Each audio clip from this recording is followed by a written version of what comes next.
이 3만원대 초밥 뷔페 하면 쿠쿠가 생각나잖아요. 그런데 쿠쿠 못지않게 괜찮았던 뷔페가 있습니다. 바로 키누카노.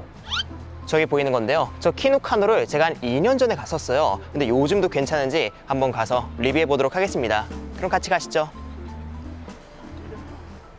제가 저번에 갔던 곳은 서울 발산역 인근에 위치한 키누카노 본점이지만 오늘은 파주 야당점으로 찾아갔습니다. 야당점은 뭐가 다를지 궁금하기도 했고 사실 집과 가까워서 온 것도 있죠. 아무튼 저는 공휴일에 방문해서 가장 비싼 가격대엔 어떻게 나오는지 보고 비슷한 가격대의 초밥 뷔페와는 어떤 차이가 있는지 확인해 보도록 할게요.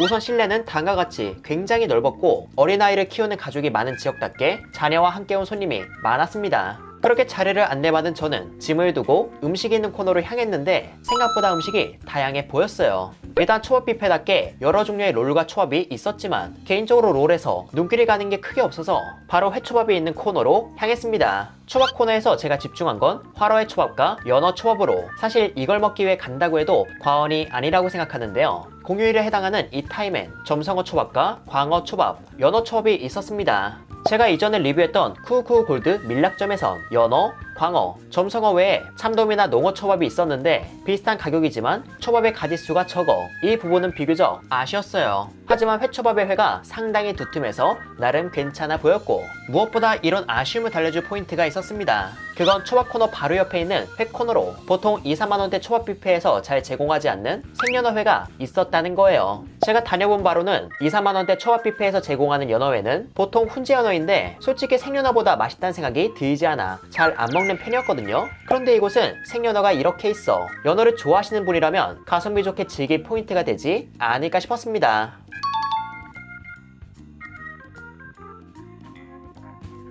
제가 초밥 뷔페를 다닌 지는 10년이 넘었는데 초창기엔 그냥 원물 생연어를 제공하는 편이었지만 요즘은 소금에 살짝 절이는 과정을 거친 후 제공하는 것 같더라고요. 그래서 연어는 조금 더 탱탱하고 생선살의 감칠맛도 올라와 연어회로서 즐기기 좋았고 뷔페 퀄리티라는 말이 생각나지 않을 정도로 깔끔하며 그 맛이 좋았습니다. 그리고 바로 이어서 다른 초밥도 먹어봤는데 일단 광어초밥은 적당히 숙성되어 부드럽지만 그럼에도 탱글한 식감이 연하게 남아있어서 호불호가 크게 있을 것 같진 않았습니다. 그리고 초밥의 밥은 찰기가 있으나 너무 지지 않았고 쌀의 퀄리티도 좋아서 캐주얼 초밥과 견주어도 부족하지 않을 것 같았고요. 단 이곳의 초밥 특징에서 취향이 갈리지 않을까 싶은 부분이 두 가지 있었는데 하나는 초밥 안에 와사비가 들어있지 않았다는 점으로 아이들과 함께 온 가족 단위 손님이 많아 다음과 같이 와사비를 빼고 만든 게 아닐까 싶었습니다. 그리고 또 하나의 특징은 밥의 간이 세지 않았다는 거예요. 개인적으로 간간한 것보다 담백한 걸 좋아하는 저라서 밥의 간이 세지 않았다는 건 저에게 장점이었지만 자칫하면 맛이 심심하게 느껴지지 않을까 싶었죠. 참고로 초밥의 맛은 단맛이 부드럽게 있으며 신맛도 상당히 가볍게 포인트를 주어서 편하게 먹을 맛이라고 보았습니다. 그런데 이게 먹다 보니까 와사비를 깜빡하고 안 넣을 때도 있어 간혹 너무 심심할 때도 있더라고요. 이런 부분만 괜찮다면 연어초밥과 광어초밥을 부순다는 생각으로 방문해도 좋을 것 같습니다.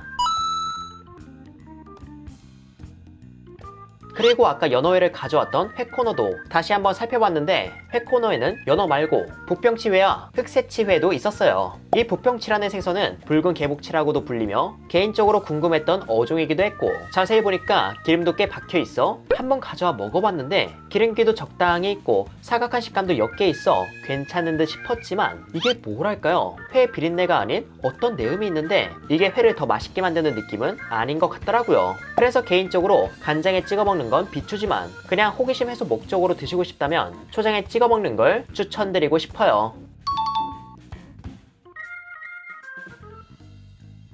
그 외 회코너에는 삶은 골뱅이, 멍게, 자숙새우, 간장새우, 목껍질 무침, 양념 새우장이 있었는데 골뱅이는 담백하며 쫄깃한 게 식감으로 즐기기 좋았고 목껍질 무침은 가벼운 신맛이 산뜻함을 주며 간은 슴슴했는데 뭔가 해조류에서 느껴질 법한 바다 내음이 있어 막 모두가 좋아할 맛보단 해산물의 뉘앙스를 즐기시는 분들이 별미처럼 먹기에 좋아 보였습니다. 그리고 새우장은 솔직히 껍질을 까기가 귀찮기도 했고 먹어야 할 음식이 너무 많아서 바로 옆에 있는 깐 양념 새우장을 가져와 먹어봤는데요. 보통 양념게장이나 양념 새우장은 간이 꽤 센 편이라 이것만 집중 공략하기 어려운 편인데 이 새우장은 간이 그렇게 세지 않으면서도 양념게장과 양념 새우장이 주는 달큰함과 적당한 간 그리고 고춧가루의 맛이 딱 기분 좋게 다가와서 집중 공략하기 괜찮은 음식이었습니다. 새우의 식감도 약간의 차이기를 띠며 살짝 부드러운 익숙한 식감이었고요. 개인적으로 양념 새우장 하나만 있어도 좋았지만 다시 이곳의 음식을 자세히 보니까 간장게장과 양념게장이 아예 없었습니다.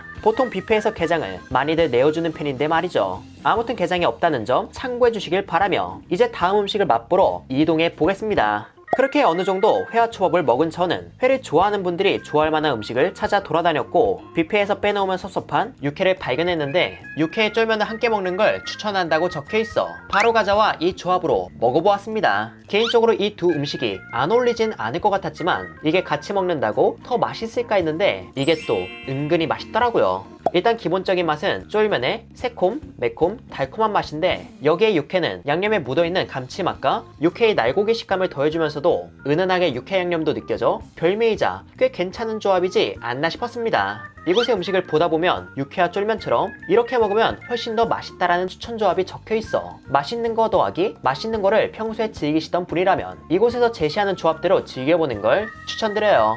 이렇게 해서 나의 것은 어느 정도 먹은 것 같으니까 이젠 육류나 다른 요리도 가볍게 먹어보겠습니다. 그래서 저는 공휴일에만 먹을 수 있는 육류 메뉴로 어떤 게 있나 봤더니 LA 갈비가 있더라고요. 그런데 다른 곳과는 달리 이곳의 LA 갈비는 접시를 직원에게 주면 담아주는 식으로 따로 보온이 되어 있는 통에서 갈비를 꺼내 다음과 같이 채소와 새우를 곁들여 주셨습니다. 그 맛은 단맛과 간이 적당히 있는 갈비 양념 맛으로 LA 갈비 하면 딱 떠오르는 맛이었는데 역시 앞서 먹은 음식처럼 간이 세지 않아 이것만 집중해서 먹어도 크게 부담스럽지 않을 것 같았어요. 그리고 고기의 식감 역시 입에 녹는 정도는 아니지만 크게 질기지 않아서 이 가격대 뷔페에서 이 정도면 나름 괜찮은 퀄리티이지 않을까 싶었습니다. 저는 촬영하느라 식은 것과 방금 받은 거를 둘 다 먹어봤는데 식어도 그렇게 질기지 않더라고요. 그렇게 이 LA 갈비도 키누카누의 집중 공략 리스트에 넣어도 좋을 것 같습니다. 그리고 다음으로는 튀김 코너로 갔는데 튀김은 새우튀김을 비롯해 오징어 튀김 등 이것저것 있어 그 중에서 나름 인기 메뉴로 보이는 새우튀김과 치즈볼을 가져와 먹어봤어요. 일단 새우튀김은 가볍게 바삭한 느낌이었으나 식으면서 바삭함은 쉽게 사라졌고 기름의 느끼함은 크게 부각되지 않아 그냥 무난하게 먹기 좋았습니다. 그리고 치즈볼은 찹쌀도넛 안에 모짜렐라 치즈와 달큰한 소스가 뿌려진 맛으로 전체적인 맛은 괜찮았지만 찹쌀도넛이 기름을 잔뜩 머금고 있어 개인적으로 느끼하다는 생각이 들었죠. 그래서 저는 이런 느끼함을 풀어주기 위해 얼큰한 국물을 먹고자 국물이 있는 코너로 가봤는데 마침 알탕이 있어 건더기를 듬뿍 담아 먹어보았습니다. 이 알탕은 우리가 전문점에서 먹는 맛과 크게 다르지 않았으며 전문 업장에서도 알과 일이 모두 흔히 냉동 제품을 사용하다 보니 전문점과 비교했을 때 간이 조금 담백한 것 빼고는 큰 차이가 없다고 보았습니다. 저처럼 속이 느끼해질 땐 이 알탕을 드시는 것도 좋을 것 같아요.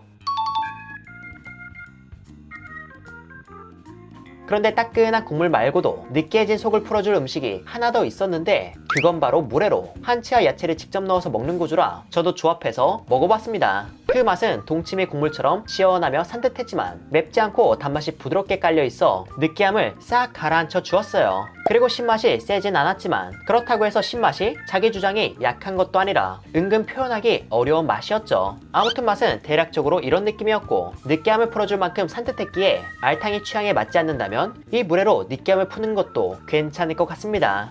참고로 느끼함을 푸는 것과는 별개로 연어회를 넣어 먹으면 더 맛있고요.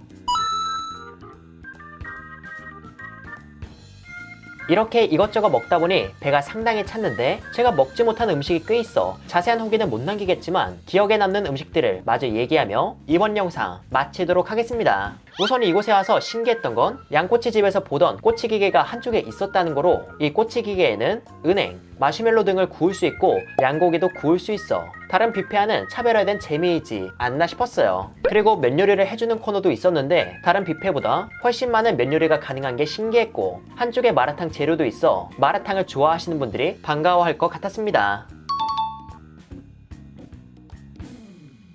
그리고 중식 메뉴도 꽤 여러 가지가 있었는데 독특한 게 또 있더라고요. 바로 머랭 게살 산슬로 계란 흰자로 거품을 낸 머랭을 게살에 넣은 유산슬에 얹은 요리인데 비주얼이 특이해서 이건 살짝 맛을 보았습니다. 그런데 그 맛은 게살의 캐릭터가 크게 느껴지지 않았던 걸로 봐선 게맛살이 들어간 것 같았고, 머랭은 그냥 거품 같은 질감에 계란 흰자의 담백함이 더해진 듯한 느낌으로 유산슬의 계란을 풀어내면 이런 맛이지 않을까 싶었어요. 이게 신기하긴 한데 개인적으로 추천할 메뉴는 아닌 것 같았습니다. 마지막으로 또 신기하다고 봤던 건 인사동 쌈짓길에서 봤던 동빵이 있었다는 거로, 아이들이 많이 오는 뷔페 특성상 이런 비주얼이 주는 흥미가 매력 포인트라 보았으나 그 맛은 달큰한 핫케이크 반죽과 비슷해서 그냥 무난하게 먹었네요. 이거 말고 아이스크림, 빙수, 케이크 등 이것저것 있었고, 직접 만들었다는 디저트도 다음과 같이 있어 뭐가 굉장히 많고 다른 곳과 차별화를 두기 위해 꽤나 힘을 쓴 것 같다는 생각이 든 초밥 뷔페 키누카누 리뷰였습니다. 아, 그리고 뷔페는 방문하는 시간대에 따라 가격이 다르고 메뉴도 다른데